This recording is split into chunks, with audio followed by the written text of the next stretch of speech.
Sattvam, Shuddha Sattva, transcendental. Na, not. Chet, if. Dataha, O reservoir of all energies, cause of all causes. Idam, this. Nijam, personal, spiritual. Bhaved, could have been. Vijnanam, transcendental knowledge. Ajnanabida, which drives away the ignorance of the material modes. Apamarjanam, completely vanquished. Guna prakashaihi, by the awakening of such transcendental knowledge. Anumiyate, becomes manifested. Bhavan, your lordship. Prakashate, exhibit. Yasya, whose. Cha, and. Yena, by which. Va, either. Gunaha, quality or intelligence.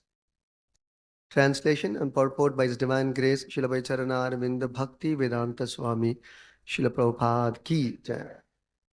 Translation. O Lord, cause of all causes, if your transcendental body were not beyond the modes of material nature, one could not understand the difference between matter and transcendence. Only by your presence can one understand the transcendental nature of your Lordship, who are the controller of material nature. Your transcendental nature is very difficult to understand unless one is influenced by the presence of your transcendental form. Can you repeat the translation? O Lord, cause of all causes, if your transcendental body were not beyond the modes of material nature, one could not understand the difference between matter and transcendence. Only by your presence can one understand the transcendental nature of your Lordship, who are the controller of material nature. Your transcendental nature is very difficult to understand unless one is influenced by the presence of your transcendental form. It's a very long purport. We will discuss little by little. I'll read the first paragraph of the purport and then we will discuss little. Purport. It is said, Traigunya Vishya Veda, Nistraigunyo Bhavarjuna. Unless one is situated in transcendence, one cannot understand the transcendental nature of the Lord. As stated in Srimad Bhagavatam 10.14.29, Atapite deva padambujadvaya prasadalesha anugrihita evahi janati tattvam bhagavan mahimno nachanya eko pichiram vichinvan. Only by the mercy of the Supreme Personality of Godhead can one understand Him.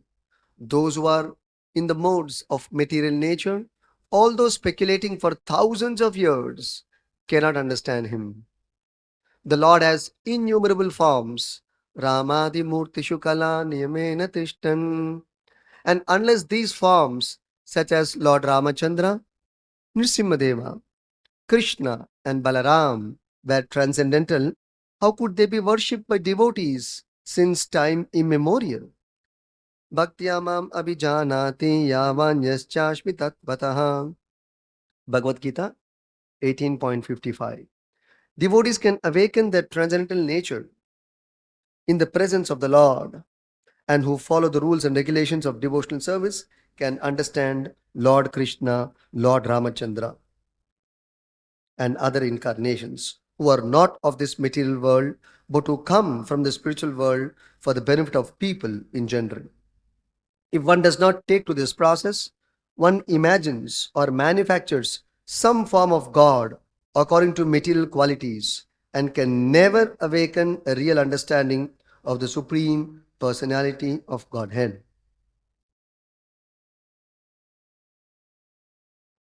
The words Bhaktya Mam Abhijanati Yavan Yas Chashmi Tatvataha signifies that unless one worships the Lord according to the regulative devotional principles, one cannot awaken the transcendental nature.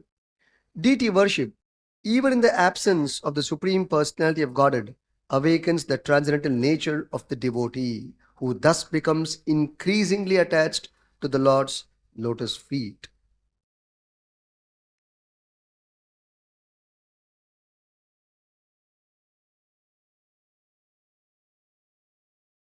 The appearance of Krishna is the answer to all imaginative iconography of the Supreme Personality of Godhead. Everyone imagines the form of the Supreme Personality of Godhead according to his mode of material nature. In the Brahma Samhita, it is said that the Lord is the oldest person. Therefore, a section of religionists imagine that God must be very old, and therefore they depict a form of the Lord like a very old man. But in the same Brahma Samhita, that is contradicted. Although he is the oldest of all living entities, he has his eternal form as a fresh youth. The exact words used in this connection in the Srimad Bhagavatam are Vijnanam Agyana Bidapa Marjanam. Vijnana means transcendental knowledge of the Supreme Personality of Godhead. Vijnana is also experienced knowledge. Transcendental knowledge has to be accepted by the descending process of disciplic succession as Brahma presents the knowledge of Krishna in the Brahma Samhita. Brahma Samhita is Vijnana as realized by Brahma's transcendental experience, and in that way he presented the form and pastimes of Krishna in the transcendental abode. Ajnana means that which can match all kinds of speculation. In ignorance, people are imagining the form of the Lord. Sometimes he has no form, and sometimes he has form, according to their different imaginations. But the presentation of Krishna in the Brahma Samhita is Vijnana, scientific, experienced knowledge given by Lord Brahma and accepted by Lord Chaitanya. There is no doubt about it. Shri Krishna's form, Shri Krishna's flute, Krishna's color, everything is reality. Here it is said that this Vijnanam is always defeating all kinds of speculative knowledge. Therefore, the demigods prayed, without your appearing as Krishna as you are, neither Ajnana Vida, the essence of speculative knowledge, nor Vijnanam would be realized. Ajnana Vida Pamarjanam, by your appearance, the speculative knowledge of ignorance will be vanquished, and the real experienced knowledge of authorities, like Lord Brahma, will be established. Men, influenced by the three modes of material nature, imagine their own God according to the modes of material nature. In this way, God is presented in various ways, but your appearance will establish what the real form of God is. Thus ends the Bhakti purport and translation to Canto 10, Chapter 2, Text 35 of Srimad Bhagavatam. So I'm stopping in between here. होमज्ञानतिमिरान्धस्य ज्ञानाञ्जनशलाकया चक्षुरुन्मीलितं येन तस्मै श्रीगुरवे नमः। नमः ॐ विष्णुपादाय कृष्णप्रेष्ठाय भूतले श्रीमते भक्तिवेदान्तस्वामिनिति नामिने। नमस्ते सारस्वते देवे गौरवाणि प्रचारिणे निर्विशेषशून्यवादी पाश्चात्यदेशतारिणे। जय श्री कृष्ण चैतन्य प्रभु नित्यानंद श्री अद्वैत गदाधरा श्रीवासदि गौर भक्त वृंदा। हरे कृष्णा कृष्णा कृष्णा हरे हरे, हरे Ram Ram Ram Hare Hare.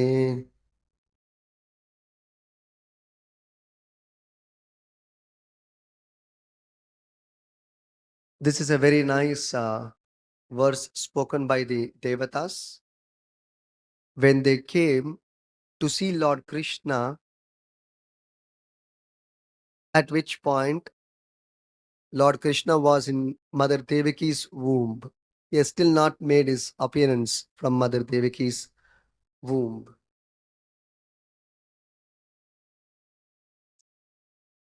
So, being very, very glad, expecting the Lord's appearance, they offered wonderful prayers because this is the general etiquette that um, when a great personality comes to meet one, especially like that of the Lord or his pure devotee, we offer prayers to receive them. And even before they come, we start offering prayers. That's why sometimes we see in ISKCON, we have this system before even the curtain opens, we actually start singing some Hare Krishna kirtans or chant some mantras even before the curtain opens. So sometimes we know when a prime minister comes for a occasion, maybe some opening, some inauguration program, you can see even before the prime minister comes, actually, if you see, they'll say 3 hours or 2 hours before the prime minister comes, they expect everyone to be seated and wait for the prime minister to come and give him a nice welcome, nice reception. See, so that is the etiquette followed even in present day culture. Then what to speak of the supreme prime minister, supreme Lord Krishna?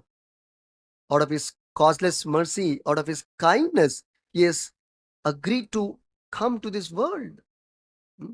So naturally, we should offer him glorification, prayers, nice words, glorifying him. Therefore, the Devatas, even before the Lord appeared, have come down, feeling very blessed and being very humbled by the Lord's appearance. Why should the Lord agree to come to this planet? There are millions and trillions of planets and billions of universes. The Lord can appear anywhere.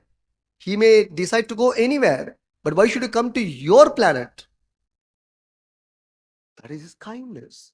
Just like the Prime Minister in India, we have about 140 crore people. Suppose the Prime Minister is coming to your house. That's a great blessing for you. You feel humbled. You feel blessed. You feel fortunate yourself. Is it not? So the Lord coming to this planet is a great celebration. So great fortune for this earth. All auspiciousness will begin. Just like sometimes we also hear that when the Prime Minister goes to a certain town, certain city, he makes some lot of offers to this state, to this district. You know, he'll say, I will release 5,000 crore for development of this city, or 25,000 crore for development of this state when he comes to the state. Or he will say, I will set up a major industry. Some offers are there, right? So therefore, it's a great mercy, great blessing, and a great fortune. It is not that when the Prime Minister comes, he'll say, I'll open one small shop, you know, some 10,000 rupee budget, you can start one small, shop in front of your house. Not like that, right? It's a big fortune, big schemes, big proposals he'll come with. Even in this world, we have such experience. The Lord comes to this world, which even Devatas are awaiting, whether the Lord will come to my planet. Because there are Devatas in every universe. Different Devatas are there. Millions and millions of Devatas. They're all awaiting eagerly the Lord's presence. Lord has chosen to come to our planet. So what a great fortune. Therefore, the Devatas are being very humble, and therefore they're offering these wonderful prayers to Lord Krishna. And they're in perfect knowledge of the Supreme Lord because they follow the parampara system. And that's evident from their glorification, from their prayers. Hmm? whether one knows about the Lord or not becomes evident when he speaks. You can know by the praise of the demigods how they know the Supreme Lord very nicely, perfectly. But how did they get to know? Because this very verse itself says, my Lord, it is very difficult to understand you, understand your form. Then how did they know? They're only saying it is very difficult to understand you, understand your form, understand your personality. Then how are they making perfect? They pronouncing perfect descriptions of the Lord. That is explained in the purport by Prabhupada in quite a few ways in the purport. Because we follow the parampara system of understanding God, or the avaroha pantha, the descending process of gaining knowledge of the Supreme Lord. Lord Brahma was the first in the line to understand the Lord and realize the Lord and see the Lord face to face. I am seeing you face to face, you are seeing me face to face. This is called pratyaksha. Pratyaksha means, no, we are directly in contact with each other, right? So Brahma directly saw the Lord in his fullness. And then his realization of the Lord is being recorded in the scripture called Brahma Samhita, where Brahma records his realization of meeting Krishna. And what is that experience like with Krishna? Sometimes we see when you happen to meet a prime minister, and one short reel you will release about your experience with the prime minister, isn't it? How was it like? It's very different, right?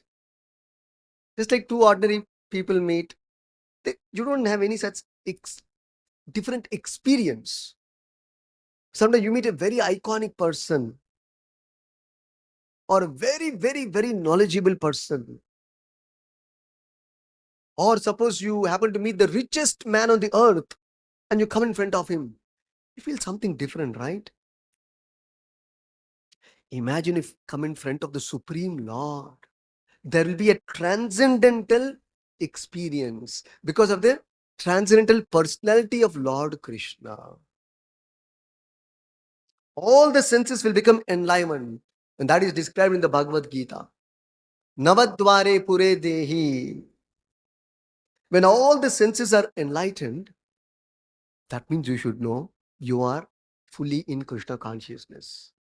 But when the senses or the openings in your body are in tamoguna and rajoguna or even in sattvaguna, you cannot realize Krishna. There are about 9 openings in this body: the eyes, the ears, the nostrils, the mouth, and the private organs. There are 9 openings. Presently, they're in a dull state, tamasic state. But when they're enlivened by the process called Krishna consciousness, scientific process called Krishna consciousness, which is the scientific methodology for awakening one's God consciousness, or the scientific process to be adopted for qualifying oneself to be able to see the Lord, feel the Lord, experience the Lord directly.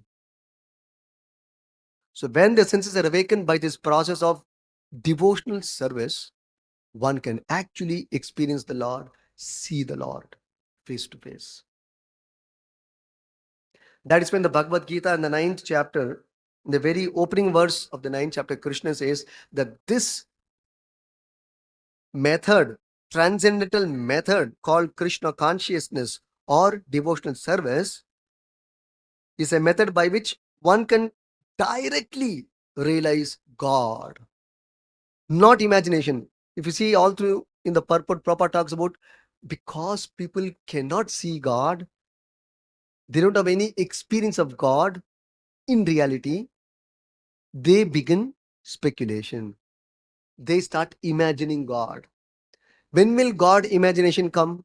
When you don't know about Him. When you will imagine about something? When you don't know about that something. If you know about a certain subject, there's no question of imagination.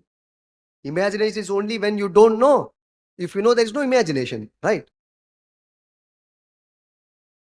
So Krishna says, Rajavidya Rajaguhyam Pavitram Idam Uttamam Pratyaksha Avagamam Dharmyam. Krishna used the word Pratyaksha Avagamam Dharmyam. This word Dharmyam refers to devotional service or Bhakti Yoga in particular, not the other forms of realizing God. Although there are three other methods, they're incomplete. Karma Yoga, Jnana Yoga, and Ashtanga Yoga, they're incomplete in being able to experience God in His fullness. Only Bhakti Yoga can facilitate one's complete experience of one's own self and the Supreme Self or Krishna. So this is according to Krishna's own words in Bhagavad Gita in the 9th chapter. Pratyaksha avagamam dharmyam, Krishna is saying. So you can directly realize Him. Otherwise, without the process of Bhakti Yoga, our attempt to understanding God is something like a dwarf's attempt to catch moon. How could a dwarf hope to catch the moon? Not possible. Similarly, our attempts with our material senses, material intelligence, with matter acquired senses, how can we understand the transcendental Lord who is completely spiritual? If we can apply common sense, we can know the Lord is complete spirit,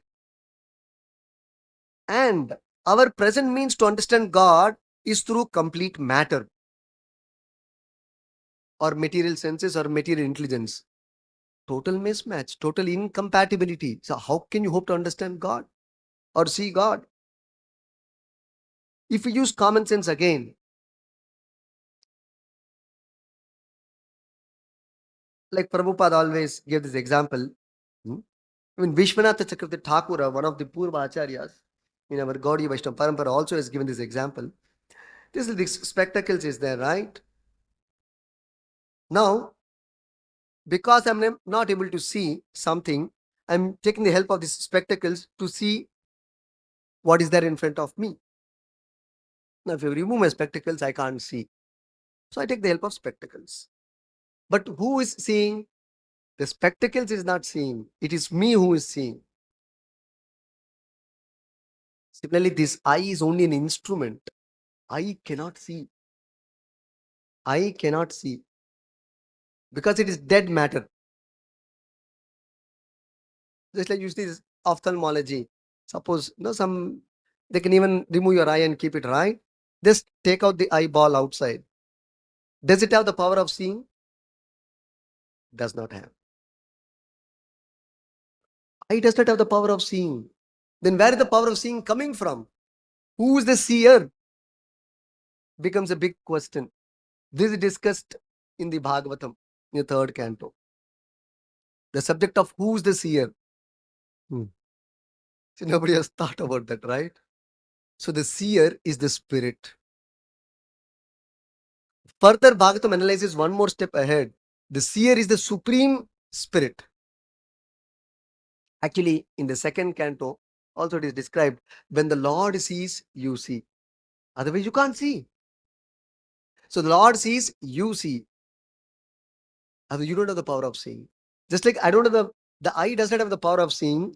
Similarly, the spirit gains its power of seeing from the Lord because he is part and parcel of the Lord, the Supreme Spirit.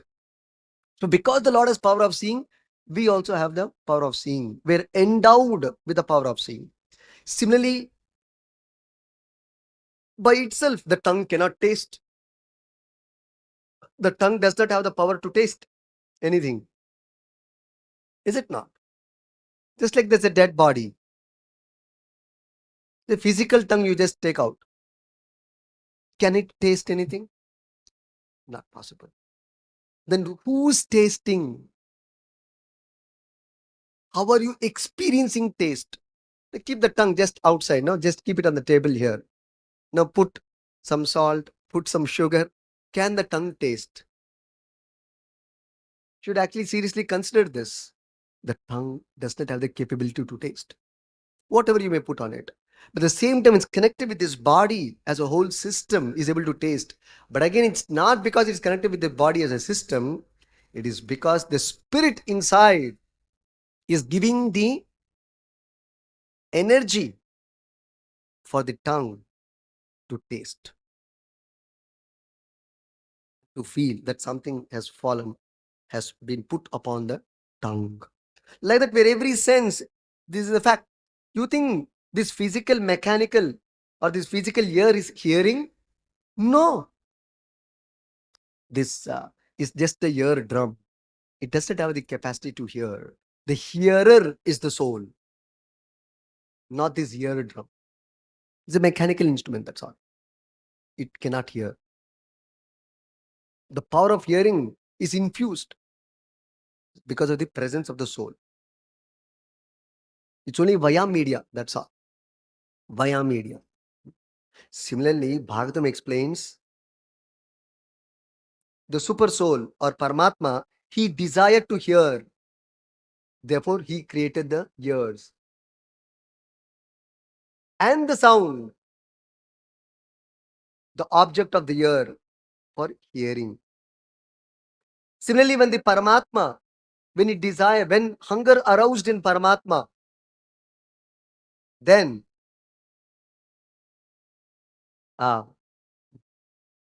this abdomen was created. And when the Lord desired to taste, this tongue was created. And the object of the tongue in the form of food was created. Similarly, when the Lord desired to see, this eye was created. And the object of the eye in the form, object of the eye as forms manifested. So like that, if you actually see,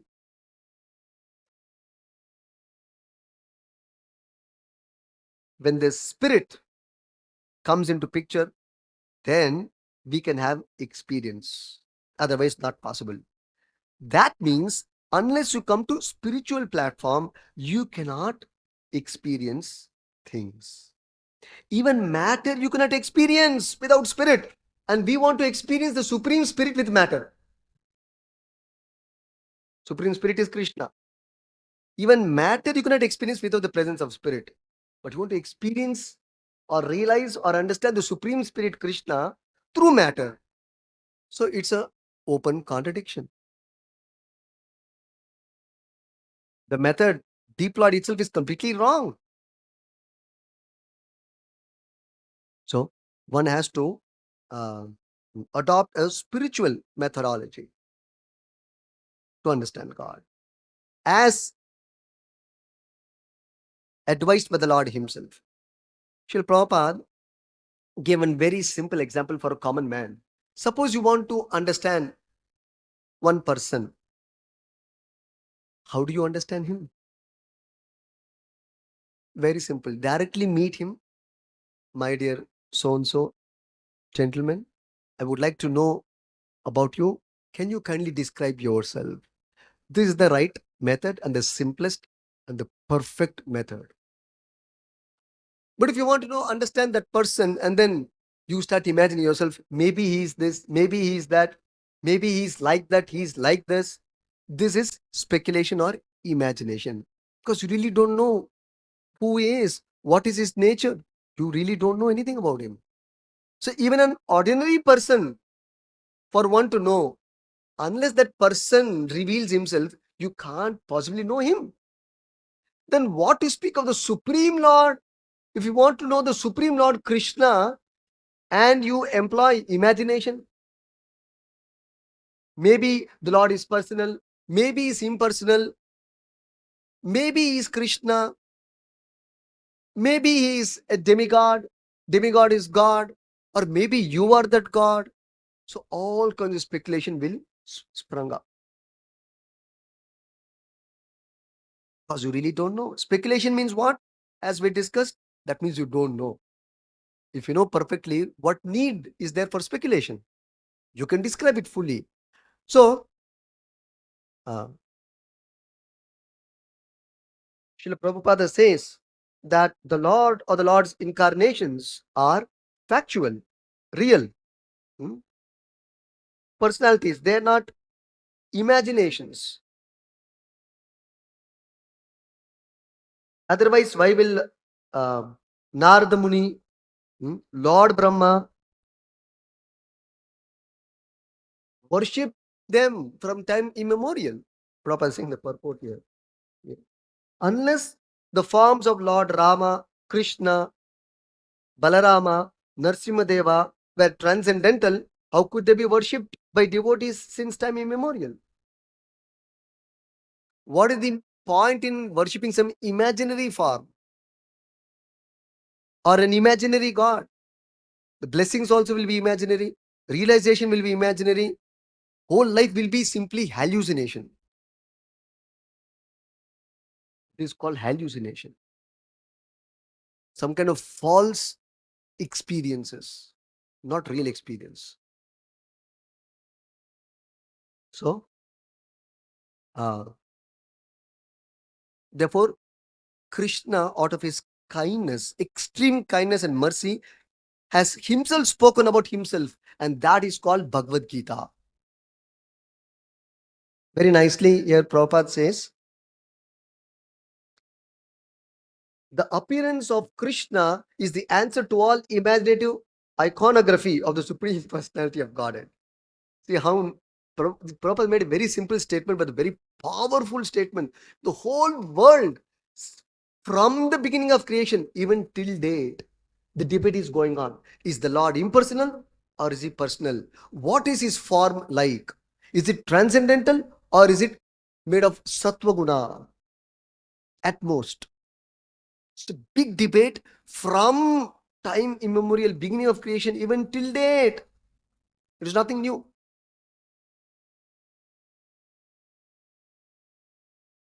That is why Prabhupada is saying, just like suppose there is a new prime minister whom you don't know at all. Okay, suddenly he has come up and become the prime minister. Sometimes it happens.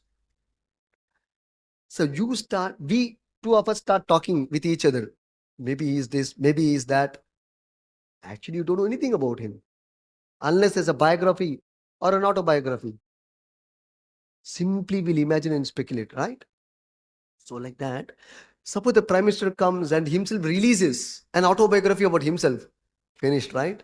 Then what all speculations you did will be contradicted, and your friend will say, "Hey, what is this here? You told what all about him? All nonsense you spoke, all wild speculations." So like that, the Bhagavad Gita or the Srimad Bhagavatam puts an end to all such wild speculations about the Lord, Lord's personality, Lord's identity, Lord's nature. Is it transcendental or is it not transcendental? All these things will be clarified when the Lord Himself descends to this world. That's what they are saying, my Lord, we are so fortunate.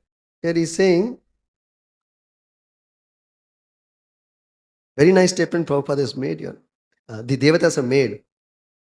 O Lord, cause of all causes, if your transcendental body were not beyond the modes of material nature, one could not understand the difference between matter and transcendence. Only by your presence can one understand the transcendental nature of your Lordship. So, if the Lord wouldn't have appeared, this speculation would go on for even millions of years further. But the Lord appeared, all the speculation comes to an end. It becomes obvious what He is. Krishna, as standing in front of Arjuna, is talking Bhagavad Gita and describing about himself. So all doubts are put to end about the identity of God or Krishna. So the conclusion is the Lord is a transcendental personality. His body is not made of even sattvaguna. His body is completely transcendental beyond the three modes. It is his body is Sat Chit Ananda Vigraha. So not even existing in sattvaguna. Completely transcendental. And who can understand that? Only those who are also equally transcendental can understand him. If you are in Sattva-guna, even in Sattva-guna, you cannot understand God. And people in Sattva-guna cannot understand the transcendental form of God. What hope do people in Rajoguna and Tamoguna have? And in Kali Yuga, 99% population is in Rajoguna and Tamoguna. So what hope is there for them to understand God and God's personality? Therefore, the only possibility which is justified, what is that? Only speculation. So their speculation is actually justified, so to say. Because they're in Rajoguna and Tamoguna, what else you can expect from them? And then they will present multiple millions of gods, except the actual God. That is why this is the subject matter of the 14th chapter of Bhagavad Gita. I will read this reference and then we will close. Very interesting reference. Prabhupada actually highlights that in the purport also.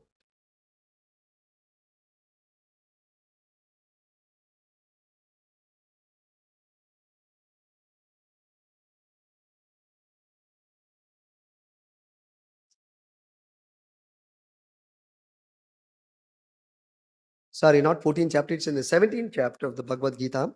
The divisions of faith. See, the chapter itself is entitled The Divisions of Faith. And Prabhupada talks about it in the purport. We have heard that.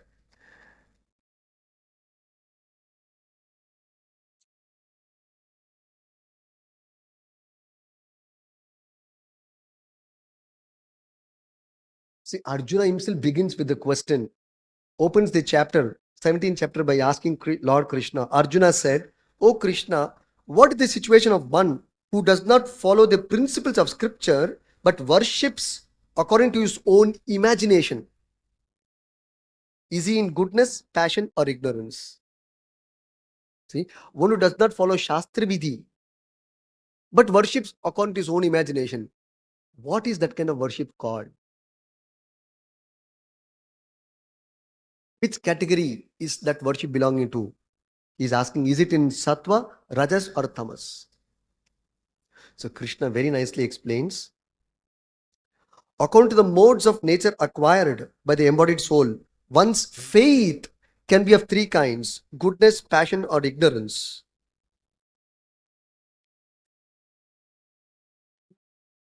Based on the kind of guna you are situated in, your worship is directed accordingly. Still very interesting to note here. Men in the mode of goodness worship devatas. Men in the mode of passion worship demons. Men in the mode of ignorance worship ghosts and spirits. Nowhere still Krishna says they worship me. That means even in Sattva Guna, one is not eligible to worship the Lord. Only in the transcendental platform, one worships Krishna, or one can understand or realize Krishna. So even in Sattva Guna, people worship devatas. Rajoguna, they worship demons or human beings. Tamoguna, they worship ghosts and spirits. Only transcendental platform, you worship Krishna. You come to understanding Krishna. So that means only a devotee can understand the Lord. Others cannot understand the Lord. Krishna also explains that in the Bhagavad Gita, Bhaktya mam abhijanati yavan yaschashmi tatpataha. Only my devotees can know me, understand me. Others cannot understand me. So we are very fortunate that Srila Prabhupada has explained these things in a common man's language and given the uh, path of bhakti, which is accessible to everyone, even to a simple person, common man, and even a common man, simple person who may not even have much knowledge about Vedas can even access the Supreme Lord, can even have darshan of the Supreme Lord directly by sincerely following the acharyas, the Guru Parampara, and the scriptures, by following the path of Bhakti Yoga. One can very easily understand and realize God. Stop here. Granthrat Srimad Bhagavatam ki jai. Shri Prabhupada ki jai.